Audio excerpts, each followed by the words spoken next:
Mu gice cy'ubushize nababwiye ukuntu natashye namize mababa nyuma yuko crush amereye nimero. Mu gitondo naramuhamagaye, wibuke ko nawe namubeshye ko ari ikiraka nshaka kumurangira kugira ngo akunde amenye imbeho ye. Hadaciye kabiri namusabye ko twasangira coffee, ubundi nkamubwira map uko iteye and he accepted. So kuri na date rero sinzi niba ariko nabyita nko kumubwira gahunda yari umuzanye, natangiye kumwibwirira ibyanjye. Ndatangira ni I can't believe ko ringe wicaye imbere yawe. Uzi ko namaze imyaka igenda ngushakisha. Rotipa ati reka da. Gute se gute wamaze imyaka igenda nshakisha uranzi? Nangira kumubwira ati ako hari umuti bari bakundangiyemo. Ndamubwira ni ndakwinginze ntega amatwi please. Ubwa mbere nkubona nagiye gusura sister ku ishuri ari ku munsi wa visit, wari wicaye hirya yacu wambaye jacket ya noir. Ndeba ukuntu uganira n'umwana waje gusura, sinzi niba ari petite sœur wawe, gusa nabonaga mwishimye mufite story nyinshi. Uwo munsi rero nibwo numvise ngukunze a first sight, inseko yawe yanga kumvamo. Nyuma nanone kandi ndi guscrollinga nkubona kuri IG, mbona reel yawe uri kumwe n'umuntu w'umupapa ukuze muri kuganira kwa muganga, ariko caption wanditse ngo ntuzigera ukiri igikomere cyo kumubura. Hanyuma nkwandikira inbox mwihanganisha, ariko hashize imyaka igera muri 7 iyo message na n'ubu utarayisubiza. Arambwira ati oh my god, sinzi icyo nagusubiza. Yes, uriya naje gusura ku ishuri ya petite sœur wanjye, uzi ko narangije kera, ubu yakoze mariage ndi na tonto pe. Uriya rero wabonye na postinze kuri IG ni vie wanjye yitabye Imana kera hashize igihe nabyo, cyakoze ndumiwe. Ibaze gukurikira umuntu we atabizi. Ndamusubiza ni amfite numvaga nazakubona kuko nari namaze no kugivinga up, ako nongera kugira icyizere ubwo nakubonaga muri anniversaire yanjye unzaniye ke kuririmba. Gusa naje kuza nza kugushaka nsanga wagiye, natse nimero yawe barayinyima. Atubwaho ni kuri Ravida niho bagira ibintu intambara nigeze kuhakora, ako boss wawe yagiraga amategeko arusha amabuye kuremera. Atese buriya niwe utwarimbiraga cyagihe buriya n'ubwa mbere nari mbikoze nta n'indi nshuro nongeye kubikora. Ndambwani ni njyewe sha, ibaze ko ari na brother show y'umukobwa witwaga Elise wigeze gucurangamo, nabwo ni nahaje nje kukureba nsanga wigendeye. Last time rero ubwo twazaga hari aho duherukana guhurira bwa nyuma, ubwo na faintingaga nukubera wowe. I couldn't believe ko ari wowe noneho wari uri kunyambika ceinture after all that time. Maze igihe kingana gutyo cyose ngukunda, ariko wowe utanzi. I mean I hadn't even experienced this before.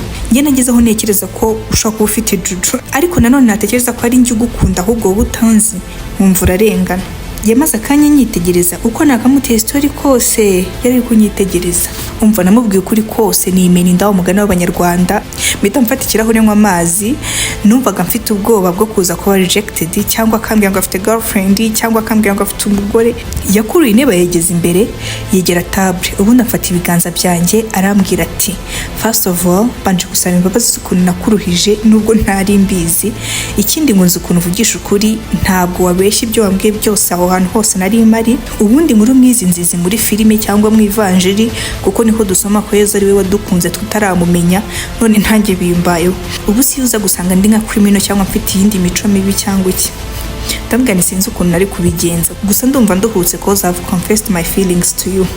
Yarandebye mu maso arambwira ati ndabona uri cool, you are beautiful, you love me, let's give it a try. Ibyishimo byaranyishe, ndahaguruka ndamuyambira ndamukomeza, numvaga ameze nk'umuntu uri kurota. Ahita ambwira ati reka rero dukore proper introduction.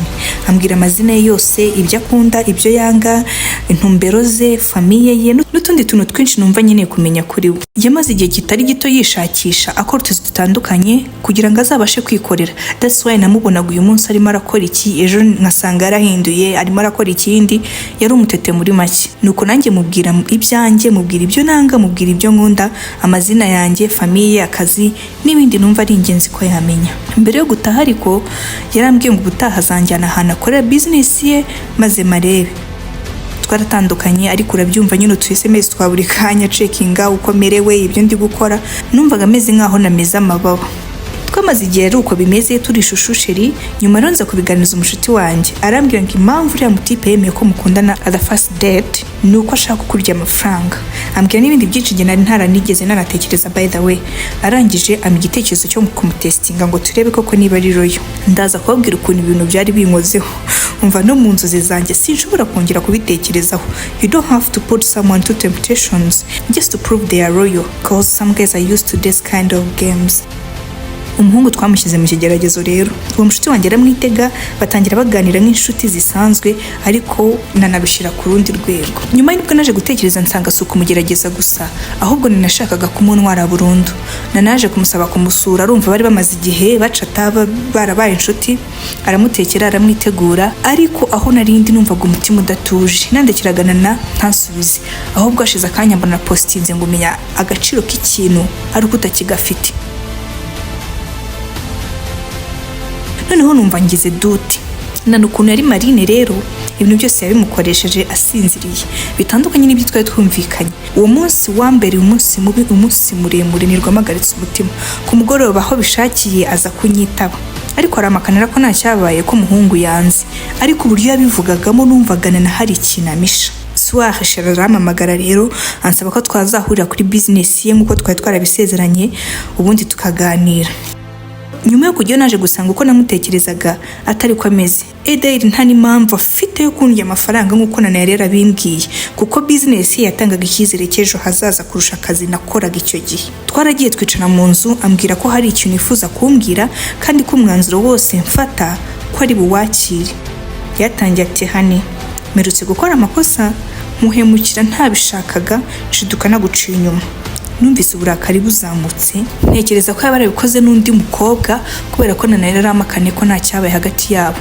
Mitamaguruka ngo ngende, amfata ukuboko ati mbabarira unyumve please. Nanjye ndahagarara. Nahuye n'umukobwa tuba inshuti, bigezaho njya kumusura, ariko impamvu yatumye njyayo nayo ndaza kuyikubwira. Gusa meruka tuganira, naje gukanguka ndi mu cyumba cye nambaye ubusa, nta nubwo nzi neza niba twararyamanye koko. Ikintu cyane rujijo nukuntu yakumbwiye, ambwira ibintu byinshi kuri wowe bibi, ambwira ko ntashobora kukwizera, ko nta muhungu mumarana kabiri, ambwira ko abahungu mwakundanye baruta imyaka ufite. Ikindi ambwira ko rero mubwiye ngo ngerageze turyamane. Baby, I'm so sorry to tell you this, but niba ariko bimeze uko yabimbwiye ariko bimeze, ndumva nta kubabarira.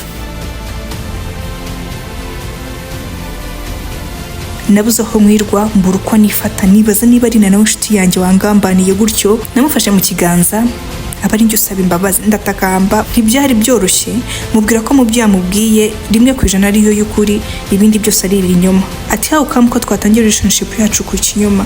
Ndinginga nsha bugufi, amarira menshi marenda kunshiramo, aza kumbabarira.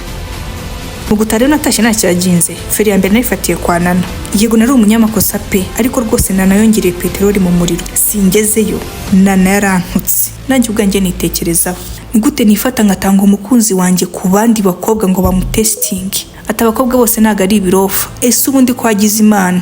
Ko wagize Imana sinwite, iyo nza gutwita wari kunyizwa n'iki? Ko nari kwitamo gutwara burundu kandi kari byo nashakaga. Nana nubwo twashwanye, ariko yanyigishije isomo rikomeye. You can't love someone you don't trust.